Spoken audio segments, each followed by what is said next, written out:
Harlan Carlson bent over his workbench in the gentle glow of the early morning sun, his calloused hands holding a worn leather shoe with the utmost care. He had been a shoemaker for close to 3 decades, a profession inherited from his father and perfected through years of observing, tinkering, and practicing the intricacies of cobbling. In his shop, every surface told a story. The battered wooden counters, stained with glue and dye, the black anvil in the corner with its chipped edges, and the towering racks packed with spools of thread in earthy browns, deep blues, and stunning reds. Each day he rose before the sun, brimming with zeal for the solitary yet fulfilling trade he had embraced since he was a boy. Outside, the main street of Harwick awoke to the distant rumble of cars and the voices of neighbors exchanging greetings. But inside Harlan's humble workshop, time moved at a gentle, timeless pace. Harlan took pride in doing good work, but he did not impose a price for it. Some recounted that his father, who had opened the tiny shop long before Harlan was born, would do the same, never charging more than a few coins, or sometimes nothing at all. It was rumored that during years of war, the elder Mr. Carlson had quietly repaired the townspeople's boots so they could keep working or else move on safely to the next opportunity. Harlan had heard these stories from customers who had lined up with weary hope in their eyes. Over time, he understood that repairing shoes was never just about mending leather.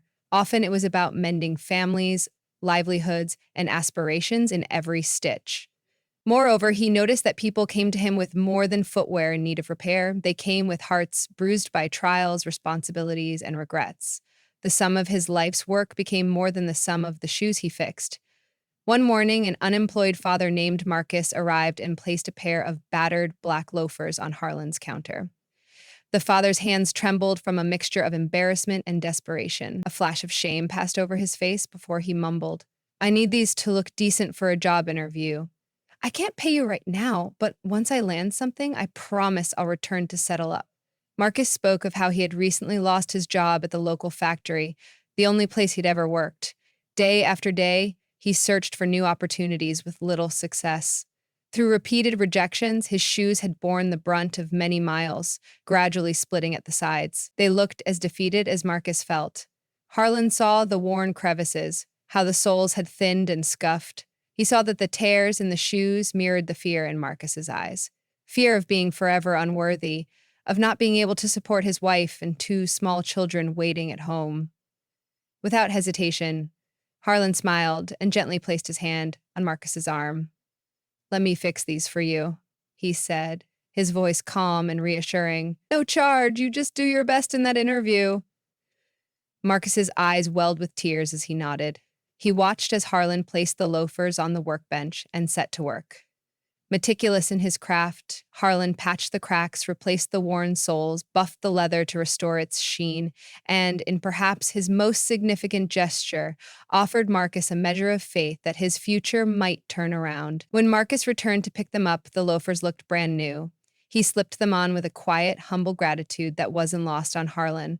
The shoemaker offered a supportive pat on the man's shoulder. "Every step matters," he reassured.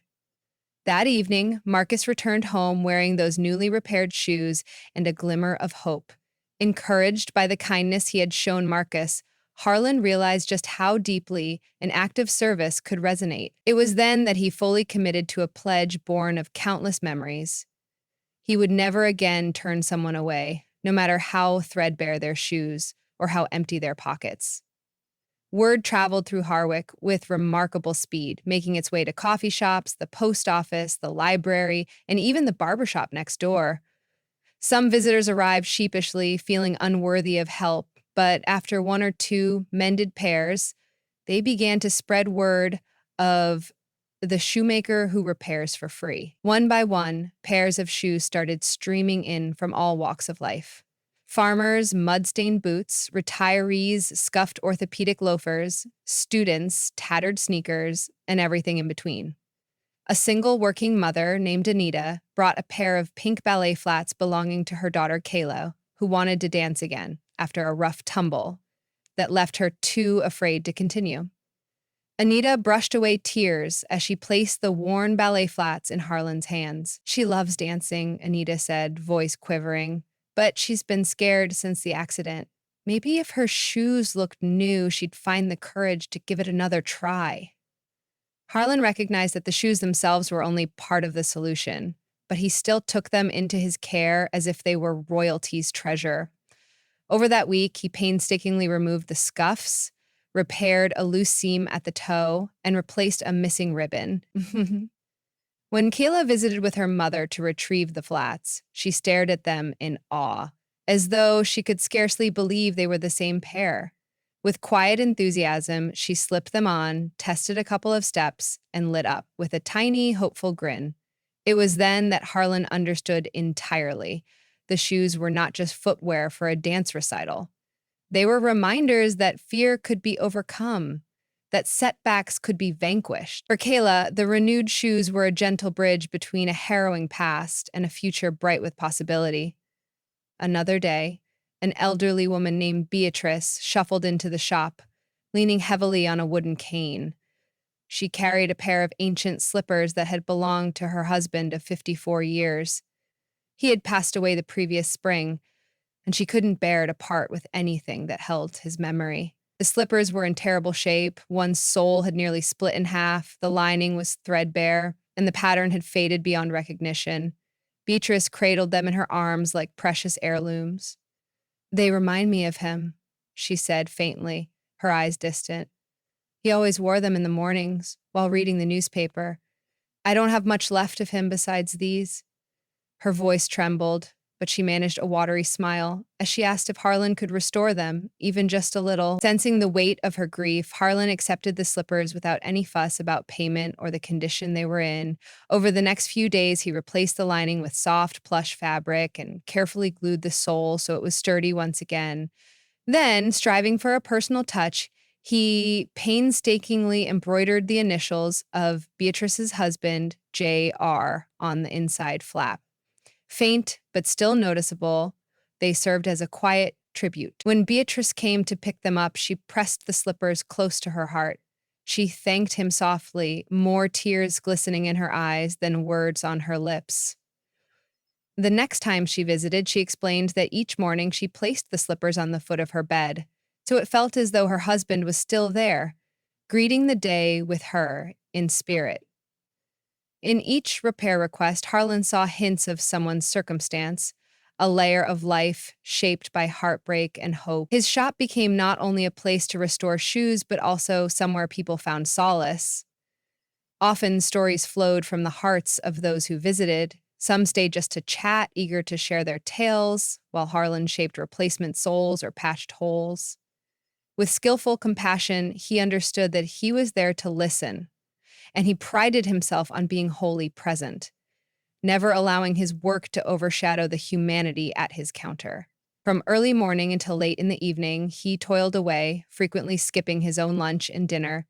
When his hands grew tired or when a single stitch refused to set properly, he reminded himself that every pair of shoes, though seemingly small, could mean the world to someone who had nowhere else to turn. Out of all the visitors, however, there was one who tugged at Harlan's heart in a special way. A young artist named Lena, whose canvas sneakers were a living tapestry of her dreams. She had painted them with swirling galaxies, bright flowers, and tiny animals dashing across the toes in a world both whimsical and vibrant. Time and daily wear had caused the colors to fade and the soles to crack. Lena explained that she had painted her ambition onto those shoes. She yearned to travel to different cities to showcase her art in galleries, but fear held her back. "It's like my dream itself is falling apart," she confessed. "The more they wear down, the more I feel like my hopes are slipping away with them." Harlan, deeply moved by her story, diligently restored the structure of the sneaker, repairing seams and replacing flimsy rubber with stronger materials. With Lena's permission, he even carefully touched up some of the smaller painted details. By the time he finished, the sneakers were not only functional, but vibrantly alive once more. When Lena returned to collect them, her face glowed with wonder. She spoke hurriedly of accepting her first invitation to display her paintings in a small gallery 2 towns away. The renewed shoes gave her the confidence she needed to take that leap. Giddy with excitement, Lena hugged Harlan, and for a moment he felt part of her triumph. He cautioned her that there'd still be challenges ahead, but steps forward were made one at a time, armed with courage and the faith that there was something worthwhile waiting beyond each bend. Lena promised to send a postcard from her exhibition and dashed out, her rebuilt sneakers squeaking slightly on the old wooden floor. Harlan watched her go, realizing his quiet craft had quietly changed someone's path. Such moments had a profound impact on him. He began to see every soul he repaired as a small, tangible step in a grand tapestry of human resilience. A patchwork quilt woven together by townspeople, forging their paths, each facing trials and finding small daily victories. Without intending it, Harlan's workshop became a beacon. Even those who had no shoes to fix would drop by just to share a cup of tea and an update on how life was going. Harlan cleaned out a corner of his workshop and brought in a tiny round table and chairs. He placed a teapot, a sugar bowl, and a couple of mismatched ceramic cups there. The table soon became a gathering place for neighbors, pausing for a moment of warmth and togetherness. One day, while Harlan was in the middle of mending a pair of battered construction boots, he heard a tapping on the window. Outside stood a lanky teenage boy named Wyatt with a slip of paper pressed against the glass, on which he had scrawled the words, "Audition tomorrow, need new souls." Harlan couldn't help but grin. He beckoned Wyatt inside with a wave. Once they began talking, Harlan learned that Wyatt had a hearing impairment, which made it challenging for him to speak comfortably in front of strangers. But what he lacked in hearing, he made up for with an astonishing ability to dance hip hop. Wyatt hoped to audition for a prestigious summer dance program in the city. His only pair of dance sneakers, however, were riddled with holes and had shredded treads, the result of endless hours of determined practice. The program demanded standard auditions, but Wyatt believed his dancing could speak for him in ways his voice could not. With unwavering focus, Harlan patched the fabric and replaced the soles with a material that offered better grip and cushioning. He even added a supportive insole for extra protection. When Wyatt slipped them on, he flashed the widest grin Harlan had ever seen. Some days later, Wyatt returned, smiling from ear to ear to share the news that he'd been accepted into the program. Though no words were exchanged, the gratitude illuminating the boy's face was a language all its own.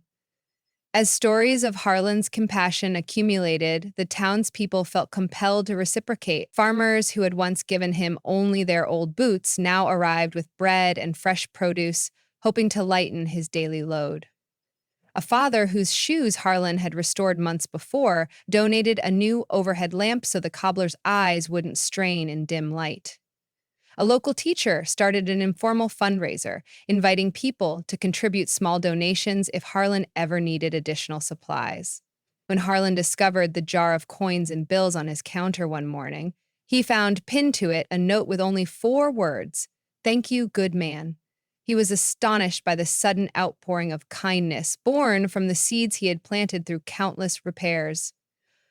Thoughts swirled in his head. He had never asked for money, but the generosity of others reminded him that kindness had a way of reflecting back. It wasn't a contract or an exchange. Rather, it was a cycle. One act of kindness sowing another until the entire community flourished as one. In time, a hiker named Tamara wandered into Harwick on an extended backpacking trip. She carried boots so rugged and worn that the rubber soles had peeled away at the heels. Forgoing any pretense, she walked straight to Harlan's counter and placed them before him. "I hear you don't charge folks," she said. "I'm happy to pay if you want, but I was told you fix what needs fixing." Catching the edge of her voice, Harlan discerned that she might be someone for whom the journey signified more than exercise or leisure. Over cups of tea, Tamara confessed her struggles with anxiety, her yearning to test her limits by traversing different terrains, climbing mountains, forging rivers. She admitted she had often felt stifled, overshadowed by the expectations of an overbearing family. Setting out alone with a heavy backpack was her way of declaring independence. These boots, she insisted, had become her totems. "I've walked over 200 miles in them," she said, "and sometimes, when I felt I couldn't go on, I'd look at my boots and remember all the steps I'd already taken." As he revitalized Tamara's boots, regluing treads, adding new stitching, sealing cracks along the sides. He realized that the boundless world her boots had explored existed in small measure within his workshop. Each scuff and ridge he examined felt like a testament to her resilience. When Tamara tried them on again, she experimented with a stride across the shop's wooden floor. The boots felt solid underfoot, as though they were an extension of her renewed sense of purpose. She reached out to Harlan, offering a timid handshake. "Thank you for helping me keep going," she whispered, and she set off on her next phase of the journey. Harlan's gaze trailed her while she disappeared down the street, convinced that every trail and mountaintop she conquered would silently carry a piece of his workshop's quiet grace. The passing weeks brought in increasingly varied footwear, from tattered flip-flops and battered dress shoes to children's sneakers covered in scribbles of marker drawings. Harlan embraced them all. But amidst this flurry of activity, he remained deeply connected to each customer story. In an era when technology seemed to pull people apart at the seams, his workshop felt like a hidden sanctuary of authentic human connection. He discovered that the more he gave, the richer he felt in the currency of gratitude and friendship. The smell of leather and shoe polish, the symphony of scissors snipping thread, and the soft hum of conversation blended into a tapestry that nourished the soul. Though some days were hectic and Harlan's body occasionally protested at the long hours, he found energy in simple, unexpected joys. The smile of a child discovering their newly vibrant sneakers, or the grateful sigh of an elderly gentleman slipping on a polished pair of dress shoes he could wear to his granddaughter's wedding. Then there was the pride in Marcus's eyes when he rushed back to report he had landed the factory supervisor job, brandishing his once shabby loafers as proof of the journey. Watching these moments unfold, Harlan fully understood the power of a small good deed. Each repaired soul was also a nudge forward, an affirmation that one step really could make all the difference. He quietly expanded his workshop's space, adding a little alcove to store donated supplies and a small lounge area. On the wall, he started pinning letters and notes he received from patrons who had gone on to realize dreams, cross boundaries, or simply lead daily lives with a touch more dignity. Beatrice wrote a heartfelt letter about taking a peaceful walk in her late husband's slippers, feeling as though she was treading alongside him once again, just like old times. Kayla sent a photo in her pink ballet flats, mid-pirouette with a beaming smile that radiated across the snapshot. Lena's postcard arrived from her first gallery exhibition, showing a city skyline and an enthusiastic scribble about how her shoes reminded her that art could indeed carry her forward. All these mementos formed a vibrant collage of resilience, taped and tacked across the walls as silent testimonies. Late one night, spurred by weariness and reflection, Harlan found himself staring at this mosaic of gratitude and longing. The workshop was empty then, quieter than usual. The faint hum of the overhead lamp illuminated the letters and photos, each one worthy of a novel in itself. He wondered how a lifetime of sewing stitches could amount to so many transformations. In that hush, he recognized that his father's legacy lived on in the corners of his own life. The old man had taught him that mastery didn't just involve technique, although technique was important, but also humility and an openness to understanding people's stories. Somewhere amid the swirling dust motes and stillness, Harlan sensed his father's presence, proud and reassuring. He looked down at his own boots, which were scuffed with wear from the long days on his feet. With practiced motions, he lifted one foot on the stool and leaned over, studying the scrapes on the leather. Slowly, he began to polish them, taking his time, carefully rubbing the cloth over the surface. In that moment, he reflected upon his labors. The swirl of the polish brought to mind the miles walked by all those who came to him for repairs, the heartbreak they carried, the hope they found, and the determination it took to set out once more.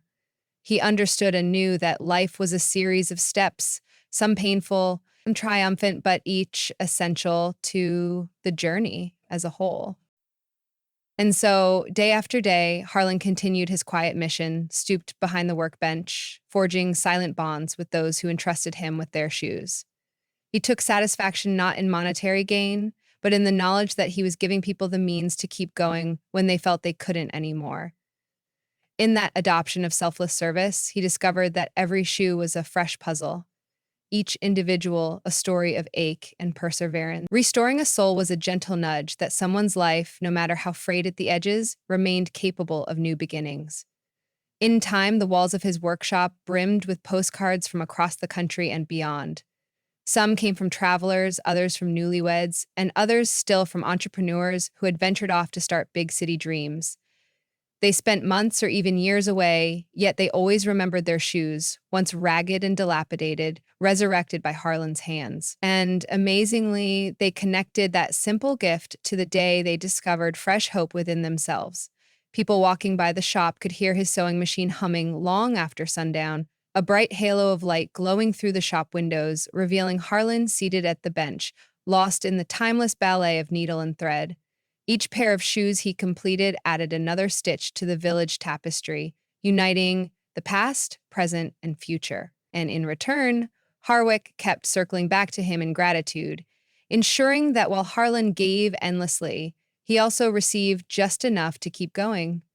Within those walls, in the hush of the workshop, a humble shoemaker repeated his mantra: "Every step matters." It was whispered in the hush of dawn and nodded to in the hush of dusk. With each stitch, each repaired outsole, each buff of the leather, he remained steadfast in his belief that every person deserved a chance to step into their own tomorrow with renewed spirit. Time wore on, yet the essence of the workshop remained the same.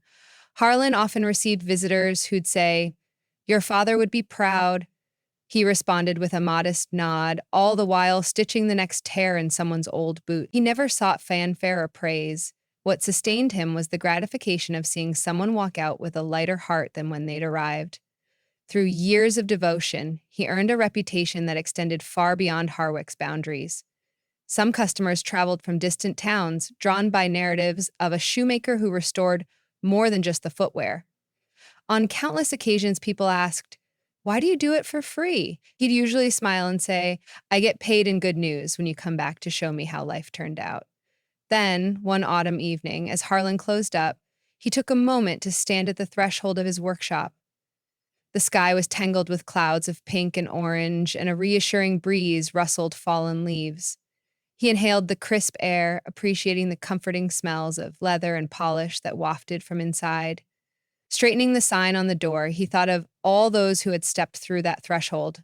Within the battered, well-worn shoes they had carried, they also carried their hopes, and he, with needle and thread, found a way to stitch up the holes in their confidence. He realized that in a way, every step counted, no matter how slow or arduous, because each step, in the end, became an integral part of one's path, sewing resilience into the fabric of human spirit. At sunrise the next day, the bell above the door chimed in greeting as a new customer walked in, holding a tattered pair of running shoes. Without missing a beat, Harlan slid behind his workbench, ready to listen to yet another story. And so, his day began again, fueled by the steadfast humility he'd practiced his entire life. His work continued in the same unassuming manner, one stitch at a time, certain that whenever someone left his shop, they would emerge with soles and soles just a little sturdier than before. And, for those who thanked him, he offered the same reassuring words he always did, with a kind smile warming his eyes. "You can do so much with one step. Never underestimate that." Then he returned to his needle and thread, fully convinced that what he did every day, no matter how humble it might seem, revitalized far more than the fraying edges of a pair of shoes.